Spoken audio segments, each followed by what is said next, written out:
आता हे पेशंट आहे, हे यांना झालेला आहे स्ट्रोक. स्ट्रोक म्हणजे ब्लिडिंग, म्हणजे मेंदूमध्ये रक्तस्राव.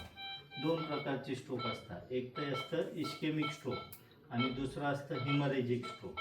इस्केमिक स्ट्रोक म्हणजे त्या नसांमध्ये क्लॉट जमा होतो आणि क्लॉट जमा होऊन मग एक मेंदूच्या पार्टच्या ह्याच्यात जाऊन तो क्लॉट बसतो आणि तिथं ब्लॉकेज म्हणजे रक्त पुरवठा ब्रेनला कमी होतो आणि त्यांनी एका बाजूला लकवा होतो.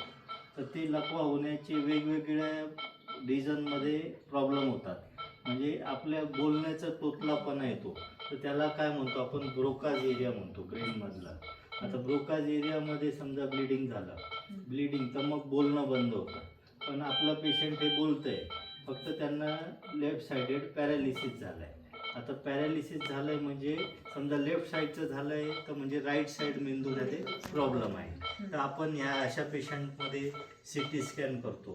अर्ली ऑनसेटमध्ये म्हणजे 6 तासाच्या आत आलं तर आपण MRI सजेस्ट करतो. 6 तासाचं डिलेड प्रेझेंटेशन असेल तर सी टी स्कॅन पण चालतं.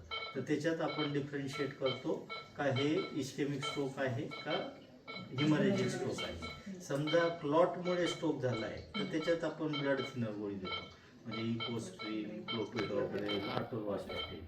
पण समजा हे हिमरेजिक स्ट्रोक असेल तर द्यायचं का?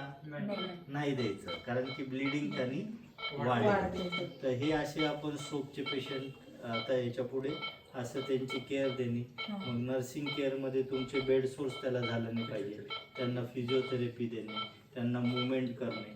त्याला युजली 1 ते 2 आठवडे त्याला ते रिसॉल्व व्हायला लागतात.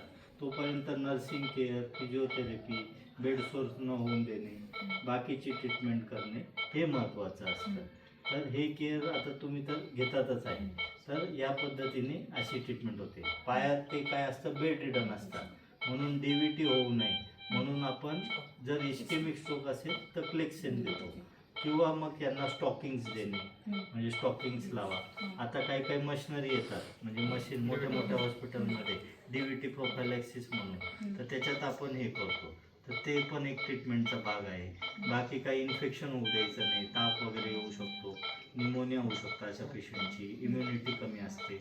आता कारण काय काय असू शकतात, ते कोण ब्लड थिनर घेत आहे का काही, तर ते बघायचं. ब्लिडिंग, कोणाचं BP वाढलं तर ब्लिडिंग होऊ शकतं.